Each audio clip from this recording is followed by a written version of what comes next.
Social media একটা খবর দেখে মনটা অনেক খারাপ হয়ে গেল। জেলা ছাত্রলীগের সভাপতি সাদ্দামের ওয়াইফ বাচ্চাকে আগে খুন করছেন, তারপরে তিনি গলায় দড়ি দিয়ে মারা গেছেন।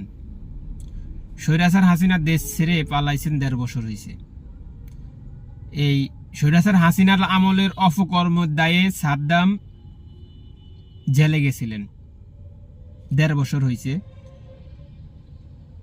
ওয়াইফ এবং সন্তান কিভাবে চলাফেরা করবে, কিভাবে খাবে, টেনশনে মানে লোড নিতে পারতেছে না, তাই ছেলেকে আগে হত্যা করছে, তারপর হলো স্ত্রী গলা দড়ি দিয়ে মারা গেছে।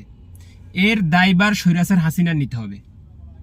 কারণ স্বৈরাচার হাসিনা যদি ২৪, ১৮ এবং ১৪ নির্বাচন যদি সঠিকভাবে দিত, তাহলে বাংলাদেশে আওয়ামী লীগের এত লক্ষ লক্ষ নেতাকর্মী বিপদে পড়তো না, আর স্বৈরাচার হাসিনাও দেশ ছেড়ে পালানো লাগতো না।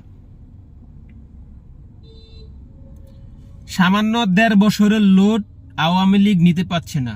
১৭ বছরের লোড জামাত বিএনপি কিভাবে নিছে? ১৭ বছরের লক্ষ লক্ষ নেতাকর্মী জামাত বিএনপির হত্যা করছেন, গুম করছেন, খুন করছেন, আয়নাঘরে নিয়ে হত্যা করছেন।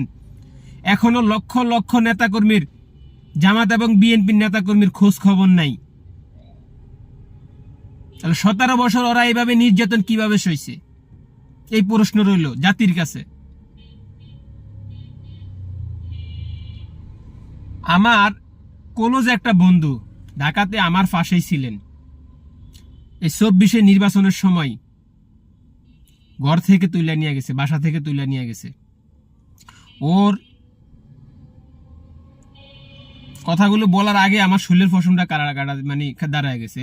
ওর ১ বছরের একটা বাচ্চা আর ওর ওয়াইফ, মনে করেন যে স্বামীকে ধরে নিয়ে গেছে ৮,০০০ টাকার রুম ভাড়া এবং বাচ্চার দুধের খরচ, খাওয়ার খরচ, এই খরচটা কে দেয়?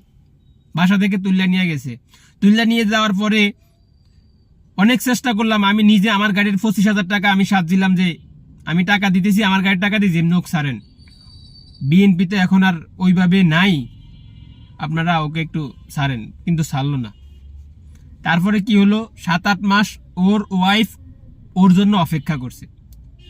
অপেক্ষা করার পরে বাড়ির ভাড়া, খাওয়ার এই কষ্টর দায়ে ১ বছরের বাচ্চাকে বাসায় রেখে স্ত্রী অন্যর সাথে পালাই গেছে। অতএব স্বৈরাচারের আমলে স্বৈরাচার এরকম লক্ষ লক্ষ পরিবার নষ্ট করছেন, লক্ষ লক্ষ মানুষকে ফাঁসি দিচ্ছেন। এর দায়ভার নিতে হবে। একটা কথা আছে না যে পাপ বাপকেও ছাড়ে না, এটা হলো পাপের অস্তিত্ব, পাপের ফল। অতএব বাংলার জমিনে আপনাদের কাছে একটাই অনুরোধ রইল, বাংলার জমিনে আর কেউ যেন এইভাবে স্বৈরাচার হয়ে উঠুক, আপনারা এই সহযোগিতা করবেন না। আমরা ইনসাফ মুক্ত একটা বাংলাদেশ চাচ্ছি, আমাদের কাছে আমাদের ইনসাফ ফিরে আসুক। ধন্যবাদ।